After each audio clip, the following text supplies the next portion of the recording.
Chinese art project goes terribly wrong. The party preps for its 100th birthday. And you won't read about this in Hong Kong newspapers.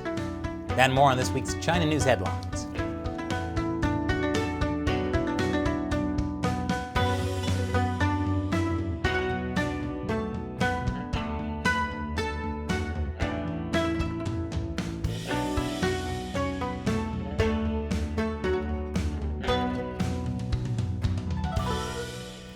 Welcome to China Uncensored. I'm Chris Chappell. This episode is sponsored by Daily Peanut.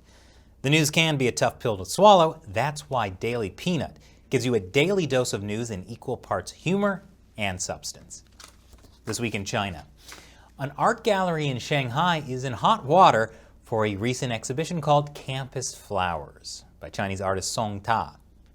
He secretly recorded 5,000 women on a Chinese university campus and ranked them, quote, from the prettiest to the ugliest. And get this, the Chinese title of this piece was called Campus Flowers, but the English title was called Uglier and Uglier. After a huge backlash, the Shanghai Museum shut down the exhibit and issued an apology. After receiving criticisms, we reevaluated the content of this artwork and the artist's explanation.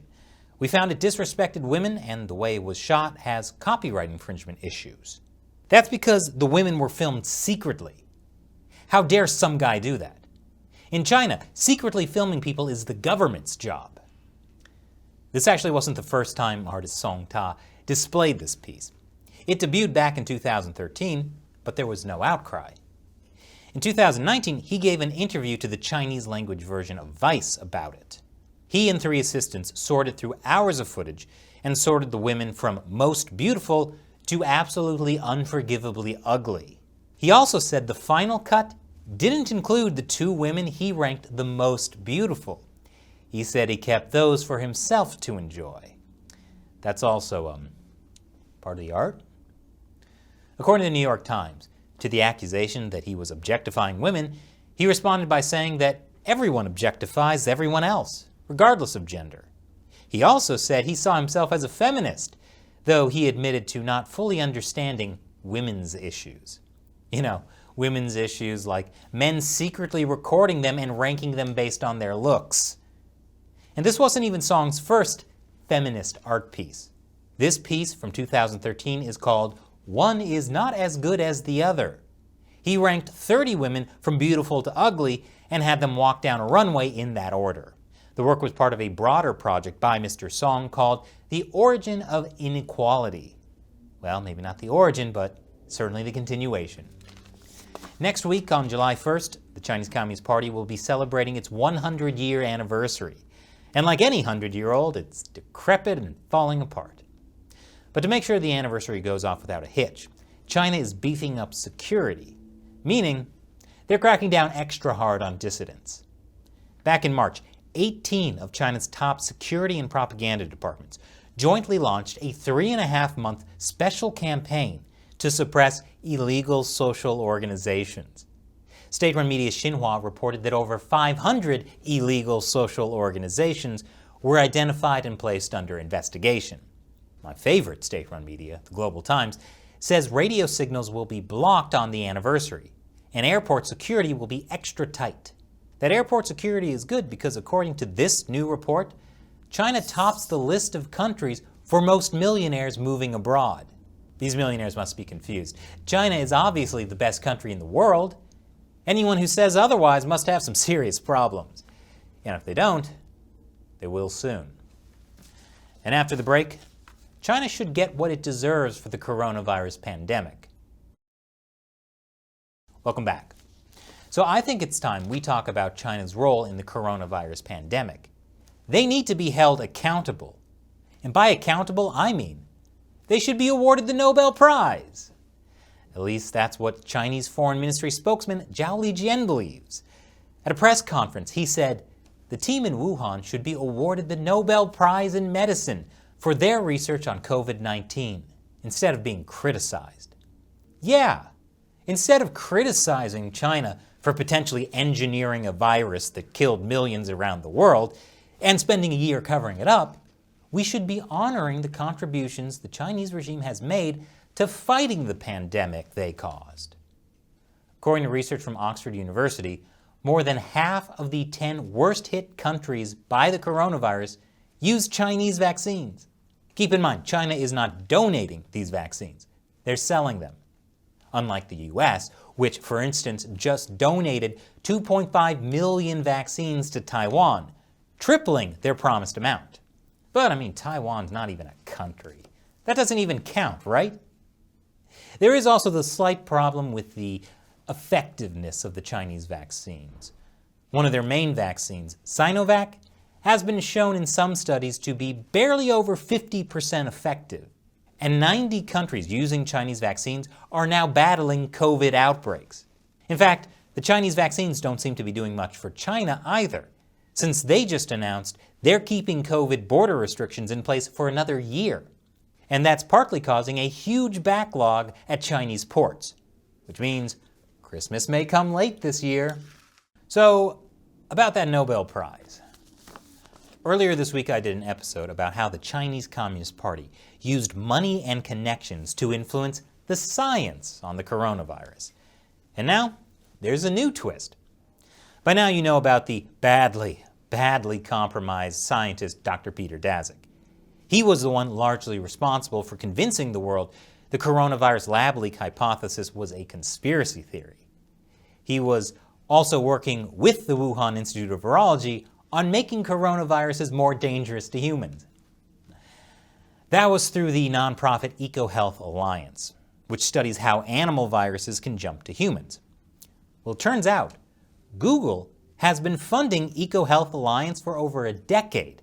Here's a 2010 study on bat flavoviruses by Daszak and EcoHealth Alliance. It was partially funded by Google.org, Google's charitable foundation. And here's one from 2014 and 2015. Now I just want to be clear, I haven't seen any evidence Google was specifically funding the EcoHealth Alliance work at the Wuhan Institute of Virology. But it's not surprising that Google was funding EcoHealth Alliance in general, because researching animal viruses that could jump to humans was largely seen as a good thing that could prevent the next global pandemic. So if the global coronavirus pandemic was caused by a lab doing this type of research, there's going to be a reckoning in the scientific community. But it doesn't help that YouTube, owned by Google, was labeling certain ideas about the origin of the coronavirus as conspiracy theories and cracking down on them, like the theory it leaked from a lab that was working with EcoHealth Alliance. YouTube was demonetizing, age-restricting, and sometimes removing episodes we made about the coronavirus, even if we weren't talking about a lab leak. Clearly they didn't like us talking about the coronavirus. Speaking of demonetization, it's time for an ad break that hopefully has an ad. Welcome back. If you didn't see an ad, you know why we need your direct support to keep making episodes like this. Visit patreon.com/China Uncensored to learn more. More bad news out of Hong Kong. I feel like I'm saying that a lot lately. Actually, I mean over the past 7 years. Pro-democracy newspaper Apple Daily has been forced to shut down. Hong Kong authorities froze their assets. The paper couldn't continue. Their crime? Violating the national security law. Authorities allege that Apple Daily called for foreign sanctions against both China and Hong Kong leaders over the government crackdown on Hong Kong's pro-democracy movement. Sure, the Hong Kong government was unwilling to specify which Apple Daily articles violated the national security law, but we all know they didn't need a specific reason to shut down Apple Daily.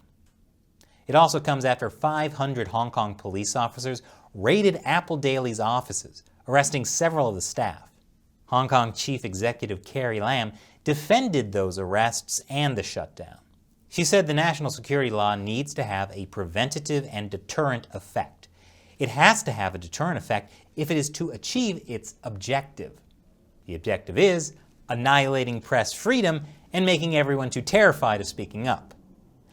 But it may not be working out as well as the authorities hoped, because Apple Daily printed 1 million copies of its last paper, 10 times more than normal, and Hong Kongers bought them all in one last show of support for the paper. They can't march in the streets anymore, but Hong Kongers are still finding a way to protest. In another sign of the Communist Party's crackdown on Hong Kong, staff at Taiwan's de facto embassy in Hong Kong are also leaving the city. They've been forced to. The Hong Kong government demanded the Taiwanese officials sign a document supporting Beijing's claim to Taiwan. They refused. So the Hong Kong government refused to renew their visas.